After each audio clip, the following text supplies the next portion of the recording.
मैं आज रूल 176 के तहत राम जन्मभूमि के निर्माण पर और प्राण प्रतिष्ठा पर चल रही चर्चा में भाग लेने के लिए खड़ा हुआ हूं। आपने मुझे समय दिया, आपका धन्यवाद।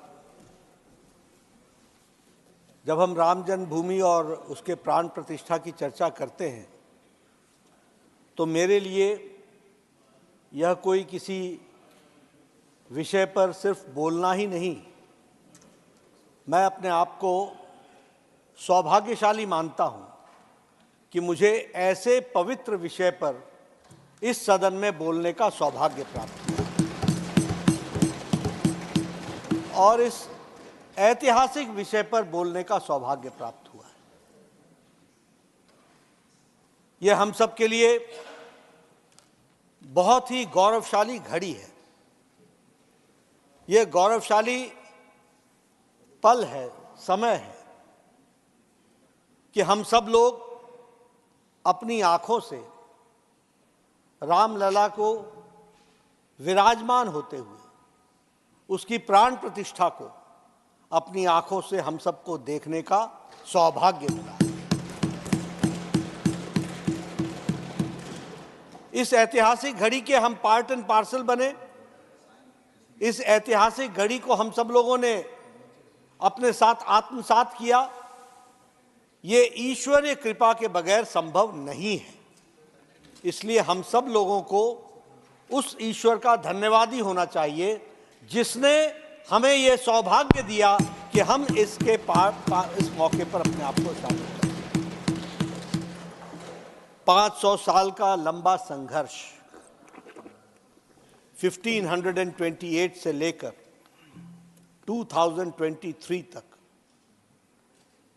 कितने पीढ़ियां बीत गई, कितना समय बीत गया, कितना लंबा संघर्ष चला।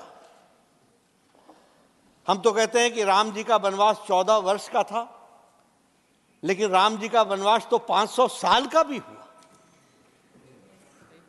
एक तरीके से उनको टेंट में रहना पड़ा, तकलीफों में रहना पड़ा, और उसके बाद आज जब रामलला अपने मंदिर में, अपने महल में विराजमान होते हैं, यह हम सब के लिए एक ऐतिहासिक घड़ी और गौरवशाली घड़ी है। जब हम 500 साल का इतिहास बताते हैं तो वो गुलामी भरा इतिहास है, संघर्ष भरा इतिहास है। और जब हम 22 जनवरी 2024 की बात करते हैं तो हम उस दिन को स्पिरिचुअल, कल्चरल कॉन्शियंस का रिसर्जेंस का दिन मानते हैं। वह आध्यात्मिक, सांस्कृतिक चेतना का पुनर्जागरण का दिन होता है, यह भी हमको ध्यान में रखना है। और ये दिन कोई 1000 साल नहीं, कोई 10,000 साल नहीं, सहस्र शताब्दियों तक इस दिन को याद रखा जाएगा। ऐतिहासिक दिन होगा, यह भी हमको याद रखना चाहिए।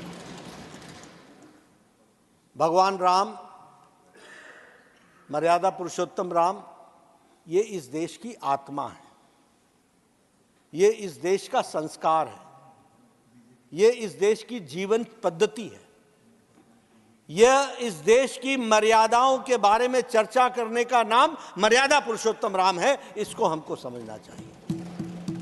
और इसके साथ साथ हम सब लोग उनको भगवान राम की तरह, मर्यादा पुरुषोत्तम राम की तरह तो देखते ही हैं, लेकिन अपने व्यक्तिगत जीवन से लेकर के सामाजिक जीवन में हमें किस तरीके से आगे बढ़ना है, इसका भी मार्ग प्रशस्त करते हैं तो भगवान राम का जीवन करता है। यह भी हमको ध्यान में रखना चाहिए।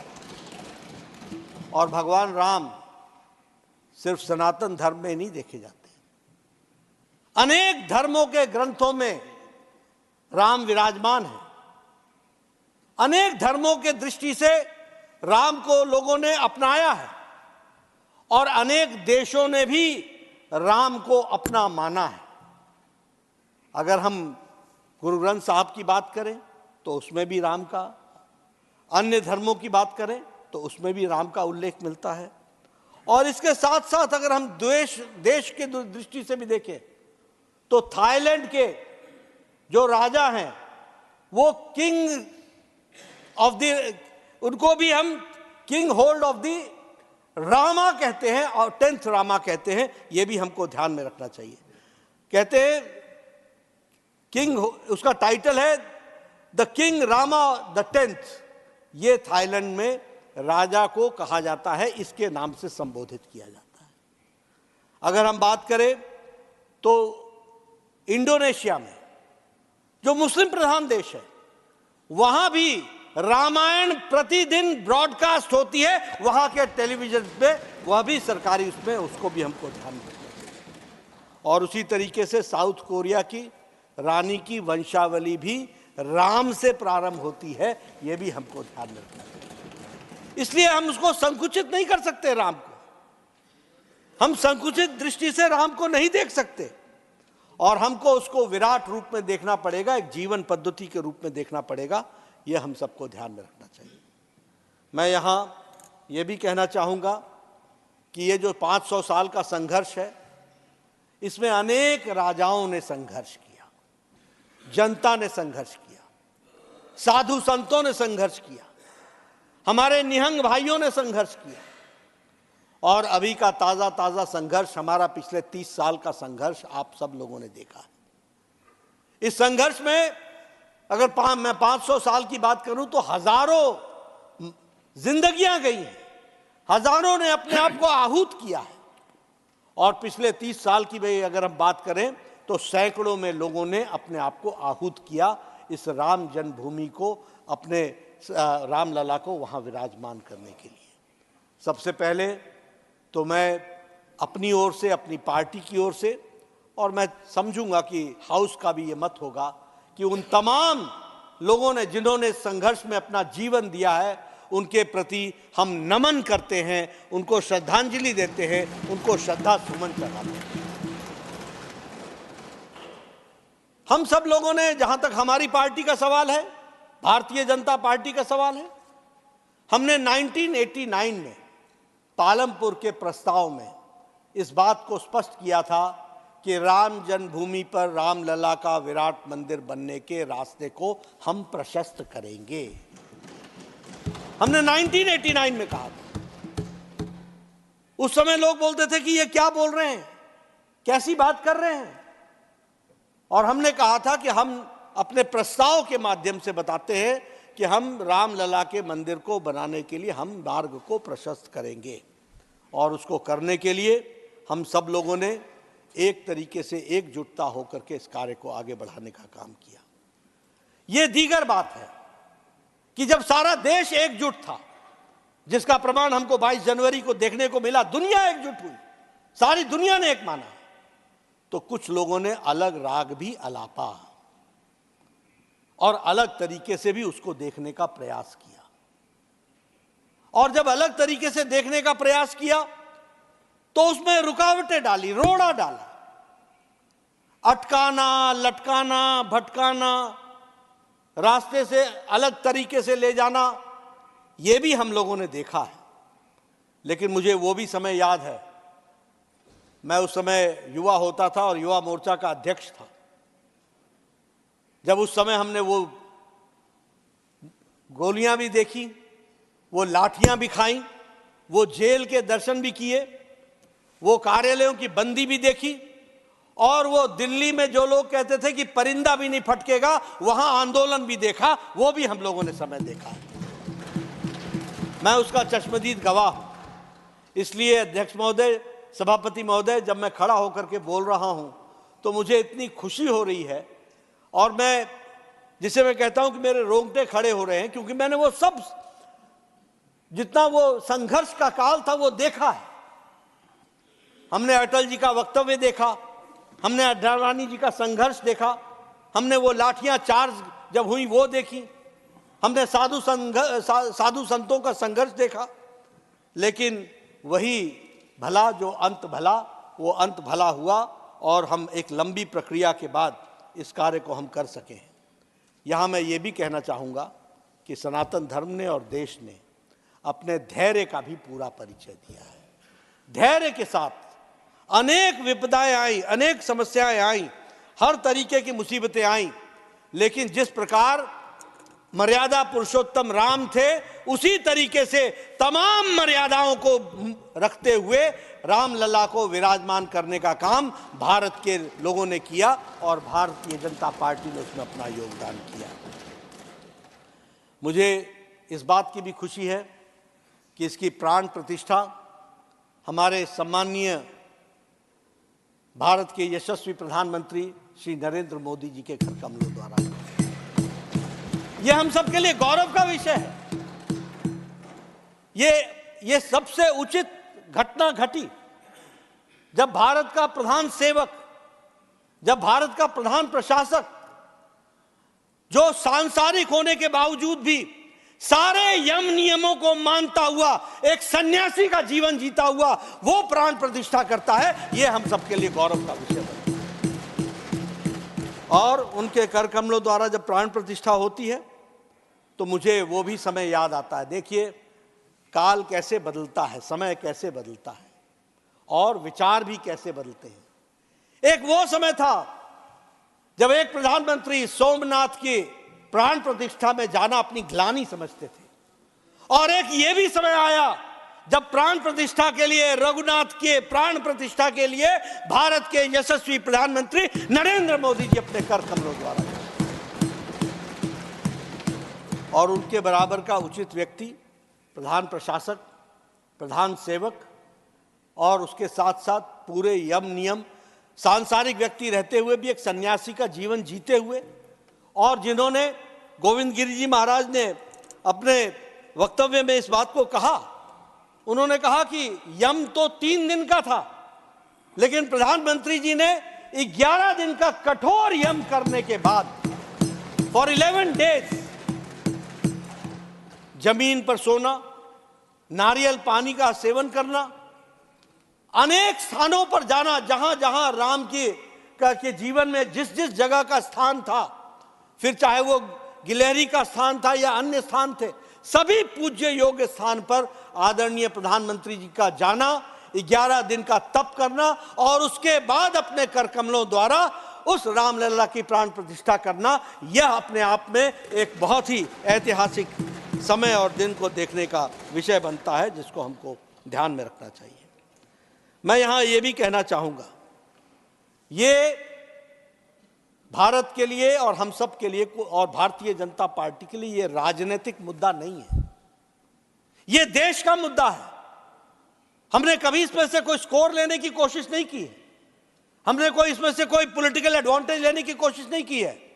मुझे याद है, मैं युवा था जब इस विधानसभा में, इस राज्यसभा में कुछ सदस्य होते थे और लोकसभा में हम 2 थे, तब भी राम के लिए हम स्ट्रगल कर रहे थे, और आज 303 है तब भी हम राम के लिए स्ट्रगल कर रहे हैं, वो भी हमने दिन देखा। और फिर चाहे कोर्ट का वर्डिक्ट हुआ, पहले हाई कोर्ट का हुआ, फिर सुप्रीम कोर्ट का हुआ, 5 जजों के द्वारा एक मत से फैसला हुआ, सभी लोगों ने फैसला किया, उसके बाद शिलान्यास हुआ, आदरणीय प्रधानमंत्री जी ने शिलान्यास किया, फिर प्राण प्रतिष्ठा हुई। किसी भी ओकेजन पर, किसी भी समय पर कोई भी राजनीतिक वक्तव्य भारतीय जनता पार्टी ने नहीं दिया, ये देश की अस्मिता को संभाल करके हम लोगों ने। We never gave a political statement, we never tried to take a political advantage out. It was our conviction, it was our commitment, और उस कमिटमेंट को पूरा करने के लिए हर तरीके से हम लोगों ने प्रयास किया, और कभी भी हम लोगों ने उसमें राजनीति नहीं की, किसी भी तरीके का राजनीतिक बयान नहीं दिया, इसकी हम लोगों ने परिकल्पना को पूरा किया है। मैं जब राम राज्य की बात करता हूं तो संविधान में भी डॉक्टर भीमराव अंबेडकर ने राम को अंकित किया है, भारत रत्न डॉक्टर भीमराव अंबेडकर ने। हमारे राष्ट्रपिता महात्मा गांधी जी ने भी राम राज्य की कल्पना की है, और राम राज्य की कल्पना करने में हम लोगों ने हमेशा इस बात की चर्चा की है कि हम किस तरीके से गरीब लोगों की चिंता कर सकें और उनके बारे में हम सोच सकें, उसकी हम चिंता कर सकें, यह हमारे लिए आवश्यक है। और आज मैं ये गौरव के साथ कह सकता हूं और गर्व के साथ कह सकता हूं कि जब प्रधानमंत्री मोदी जी के नेतृत्व में आज जब हम इस देश पर शासन आदरणीय प्रधानमंत्री जी के नेतृत्व में चल रहा है, तो हम उसी कल्पना को, राम राज्य की कल्पना को साकार करने के लिए लगे हैं और उसको हम आगे बढ़ा रहे हैं।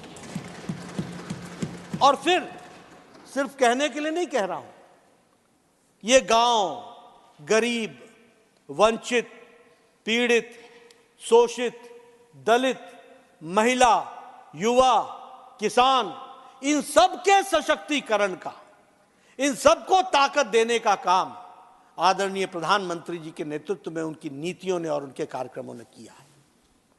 उसको अमली जामा पहनाया है, उसको ताकत दी है। हमने सभी जातियों को जोड़ने का प्रयास किया, तोड़ने का प्रयास नहीं किया। हमने सबको साथ लेकर के चलने की बात की, सबका साथ, सबका विकास, सबका विश्वास, सबका प्रयास। और अगर मैं उज्ज्वला की बात करूं, क्या वो किसी धर्म के लोगों को मिल रहा है? क्या वो किसी जाति के लोगों को मिल रहा है? क्या वो किसी जाति की महिलाओं को मिल रहा है? क्या यह किसी वर्ग को मिल रहा है?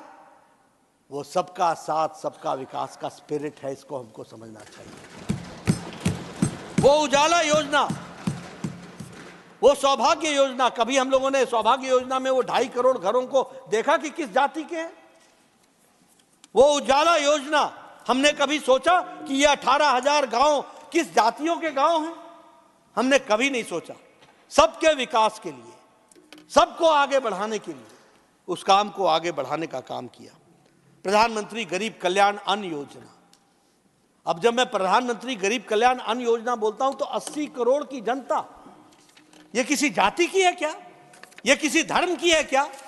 सभी जातियों के लोग, सभी धर्मों के लोग, सभी वर्गों के लोग, जो गरीब है उसकी चिंता की गई है। तो प्रधानमंत्री मोदी जी ने ये राम राज्य की कल्पना को साकार किया, ये राम राज्य की कल्पना को साकार करने का काम किया है। और आपको जानकर के खुशी होगी कि आज 25 करोड़ लोग इसी प्रधानमंत्री गरीब कल्याण अन्न योजना के कारण गरीबी की रेखा से ऊपर उठ चुके हैं। उनको उसमें से निकलने का मौका मिला है। प्रधानमंत्री किसान सम्मान निधि, किसानों की बात तो बहुत लोगों ने की, लेकिन कब किसान की चिंता हुई? आज हर चौथे महीने किसान के घर पे उसके बैंक अकाउंट में 2,000 रुपए जमा होता है। और संख्या कितनी है? 11 करोड़ 78 लाख किसानों के उसमें जमा होती है। लगभग 2.5 लाख करोड़ रुपए से ज्यादा किसानों के खातों में जा चुका है। यह किसान की चिंता हुई है। स्वच्छता अभियान, मुझे याद है राम मनोहर लोहिया जी बोला करते थे, मुझे शर्म आती है जब मेरी जीप चलती है तो उसके आगे मैं नेशनल हाईवे पर देखता हूं कि झुंड की झुंड महिलाएं लोटा लेकर के अपने दैनिक नित्य कर्म के लिए जाती हैं। ये 66 में कहा था उन्होंने, किसी ने चिंता नहीं की। और जब लाल किले के प्राचीर से चर्चा की स्वच्छता अभियान की प्रधानमंत्री जी ने, तो लोगों ने खिल्ली उड़ाई। लेकिन वही स्वच्छता अभियान ने आज 12 करोड़ बहनों को इज्जत घर दिया है, लाइफ विद डिग्निटी दी है और महिला का सशक्तिकरण, महिलाओं को मुख्य धारा में लाने का काम किया। और महिलाएं नहीं आई, सिर्फ महिलाओं के साथ 12 करोड़ बच्चे भी आए, 12 करोड़ परिवार भी आए। लाइफ विद डिग्निटी जीने का अधिकार उनको मिला, यह भी हमको ध्यान में रखना चाहिए। मुझे यहाँ जब मैं राम राज्य की कल्पना की बात करता हूँ और जब मैं बोलता हूँ सभी गरीब की चिंता होनी चाहिए, सभी लोगों की चिंता होनी चाहिए, यहाँ बहुत से मेंबर पार्लियामेंट बैठे हैं, कभी कभी ये एमएलए रहे होंगे, हम लोगों में से भी बहुत से लोग एमएलए रहे होंगे। हम क्या चिट्ठी लिखा करते थे? आप भी सभापति महोदय लंबे समय सांसद रहे, उन दिनों हम क्या चिट्ठी लिखते थे? प्रधानमंत्री जी, इस व्यक्ति के हार्ट का ऑपरेशन होना है, इसमें 1.25 लाख रुपए खर्च होने हैं, ये बहुत गरीब परिवार का है, इसके आर्थिक सहायता की कोई व्यवस्था नहीं है, कृपया आप अपने प्रधानमंत्री राहत कोष से इसको 1.5 लाख रुपए देने की कृपा करें, अनुशंसा करें, कृपा करें। ये चिट्ठियां हम लिखा करते थे। 10 चिट्ठियां लिखते थे, 12 चिट्ठियां लिखते थे, 2 पर सैंक्शन होता था, 10 रह जाते थे, मालूम नहीं क्या होता था। लेकिन प्रधानमंत्री मोदी जी ने कहा कि हमें कुछ बड़ा सोचना है। और आज मुझे खुशी होती है कि 10 करोड़ 74 लाख परिवार, 10 करोड़ 74 लाख फैमिलीज 55 करोड़ पीपल, 55 करोड़ लोग, जो भारत की आबादी का 40% बनता है, 40% ऑफ इंडियन पॉपुलेशन, इनको 5 लाख रुपए का हर साल सालाना गंभीर बीमारियों से लड़ने का इलाज करने के लिए आज व्यवस्था की। कभी सोचा था आयुष्मान भारत? और कौन लोग हैं ये? मैं बार बार बोलता हूं, ये गरीब लोग हैं। रेडी वाला, फेड़ी वाला, रिक्शा वाला, ठेला वाला, सब्जी वाला, बस का ड्राइवर, बस का कंडक्टर, लिफ्ट मैन, क्लीनर, बाल काटने वाला, जूते का काम करने वाला, ऐसे गरीब लोग बेचारे जो अपने गंभीर बीमारी का इलाज नहीं कर सकते थे, उनको आयुष्मान भारत में लाने का काम प्रधानमंत्री मोदी जी ने किया, और वह भी हम सबके ध्यान में है। ये हर घर जल, ये क्या एक तरीके से हम लोगों ने नई आज़ादी नहीं देखी क्या? आप सब लोगों में बहुत से लोग शहर के रहने वाले होंगे, आप लोगों को शायद इसका एहसास नहीं होगा, लेकिन मैं तो पहाड़ी प्रदेश से आता हूँ। वैसे तो महाराष्ट्र के भी बहुत से सूखे इलाके आपने देखे होंगे, गुजरात में भी देखे होंगे, बाकी सब भी जगह देखे होंगे, आपने राजस्थान में भी देखा होगा, आपने अन्य क्षेत्रों में भी देखा होगा। लेकिन मेरे पहाड़ी इलाके में बहनें 2-2 किलोमीटर पहाड़ से उतर करके नीचे आती थी और एक घैला पानी लेकर के फिर 3 किलोमीटर 2 किलोमीटर ऊपर चढ़ती थी और दिन का गुजारा करती थी। ये भी ज़माना हमने देखा है।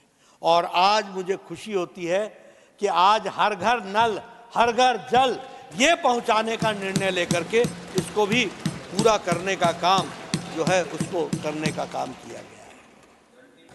हमने, क्यों आप घटनी की बहुत जल्दी हो रही है, अच्छी बात सुनने के लिए थोड़ा सा समय दे दीजिएगा, अच्छा रहेगा। मैं तो सबको शांति से सुनता हूँ। नहीं, वो समय पर बजती है, हमारी पार्टी का टाइम है, हम जानते हैं। वैसे बहुतों की घंटी हम बजा चुके हैं।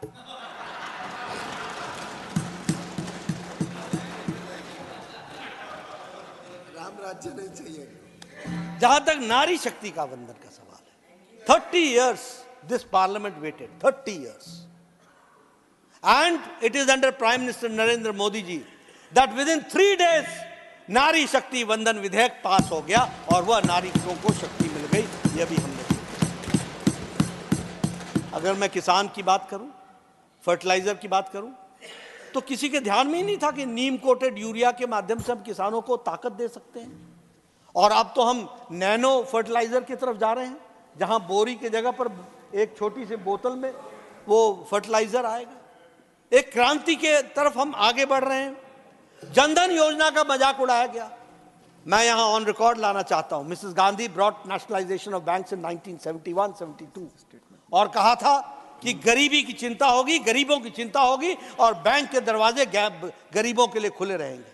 मैं ऑन रिकॉर्ड रखना चाहता हूं, इन 2014, 1971 से लेकर के 2014 तक बैंक के दरवाजे की चौखट को क्रॉस करने वालों की संख्या 2.25 करोड़ थी, सिर्फ 2.25 करोड़। और आज मैडम निर्मला सीतारमण जी में करेक्ट, लेकिन आज 50 करोड़ से ज्यादा बैंक के खाते खुले हैं गरीब लोगों के। यह परिस्थिति है और ये इस बात को बताता है, ये जनधन खाते के माध्यम से हमारी 25 करोड़ बहनों को कोरोना के टाइम पर 500-500 रुपए उनके घरों में, उनके खातों में पहुंचा, अनइमेजिनेबल। तो वह भी हम लोगों ने देखा। उसी तरीके से श्रमिक लॉज के दृष्टि से जो कल्याण हुआ है उसको भी हम लोगों ने देखा। अनेक स्कीमों के माध्यम से सारी चीजें हमारे सामने आई हैं। और जब मैं राम राज्य की कल्पना की बात करता हूं तो एक बात और ऑन रिकॉर्ड लाना चाहता हूं, और हमारे बहुत से विद्वान, हमारे विपक्ष के नेतागण भी बैठे हैं, सब लोग बैठे हैं। कोरोना में दुनिया के देशों ने अपने आप को असहज और असहाय समझा और देखा, लेकिन यह भारत अकेला था जिसने प्रधानमंत्री मोदी जी के नेतृत्व में डिसाइसिव डिसीजन लेकर के इस देश को कोरोना से बचाने का काम किया। तो Bharat, west could not decide whether economy is important or humanity is important. West could not decide. East, Japan and other countries, Australia also could not decide. But India could decide हमारे प्रधानमंत्री जी ने कहा जान है तो जहान है, और इसीलिए समय पर लॉकडाउन लगाया, देश को तैयार किया। और जब देश तैयार हो गया तो हमारे प्रधानमंत्री जी ने कहा जान भी है और जहान भी है, अब दोनों की चिंता करें। मैं स्वास्थ्य मंत्री रहने का मुझे सौभाग्य मिला है। मुझे मालूम है सभापति जी, इस देश में नेशनल प्रोग्राम पर पोलियो का बनने में 26-27 साल लग गए, ट्यूबरक्लोसिस के प्रोग्राम को बनने में 28 साल लग गए, जापानीज इंसेफ्लाइटिस का इंजेक्शन आने में 100 साल लग गए। 1906 में इंजेक्शन आ गया था जापान में, और भारत में पहुंचा वो 2006 में, और 2012 में 14 में आकर के वो नेशनल प्रोग्राम बना। ये स्थिति आकर के खड़ी रही। लेकिन जब कोरोना आया तो 9 महीने के अंदर एक नहीं 2 वैक्सीन प्रधानमंत्री जी ने इस देश को दी, और डबल डोज के साथ बूस्टर लगा करके 220 करोड़ लोगों को उनको इस दृष्टि से वो किया गया। ये सारी बातें मैं इसलिए कहना चाहता हूं क्योंकि राम राज्य की कल्पना को लेकर के हम चले हैं। धारा 370, ट्रिपल तलाक, ये सब किसी ने कहा था कि ये घिस के घिस जाएगा।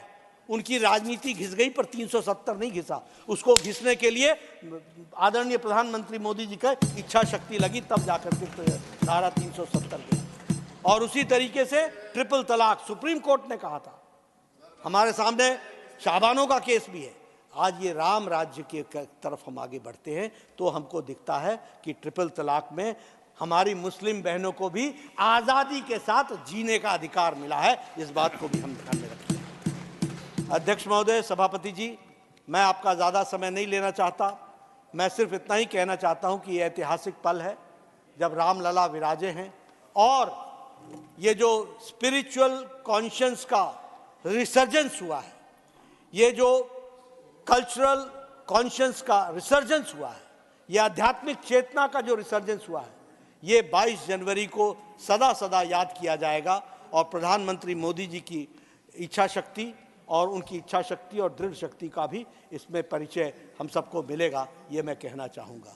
मैं ज़्यादा और न कहता हुआ, क्योंकि आज खुशघड़ी है, लेकिन मैं हमेशा एक बात ज़रूर कहना चाहूँगा कि हमें फैसला करना चाहिए। अब कई बार लोगों से बोलते हैं तुमने 22 जनवरी को कांग्रेस इवेंट बना दिया, कांग्रेस इवेंट, बीजेपी इवेंट बना दिया, बीजेपी इवेंट बना दिया। मैं पूछता हूं कि मैं भारतीय जनता पार्टी का राष्ट्रीय अध्यक्ष हूं। मैं भी कहा था उस कार्यक्रम में। बीजेपी का कौन था वहां भारत के प्रधानमंत्री नरेंद्र मोदी जी थे, जो भारत के प्रधानमंत्री। वो तो न्यास ने किया, it was not a BJP event. लेकिन हां, अगर किसी का कर्म उसको कचोटे और वह उसमें शामिल होने से रह जाए तो मैं क्या करूं? तो हम क्या कर सकते हैं? इस दुविधा के बारे में हमको सोचना चाहिए। और मैं अंत में अपनी बात को समाप्त करने से पहले कहूंगा, राम नाम कड़वा लगे, मीठा लगे दाम, दुविधा में दोनों गए, न माया मिली न राम। जोर से बोलो, जय सिया राम।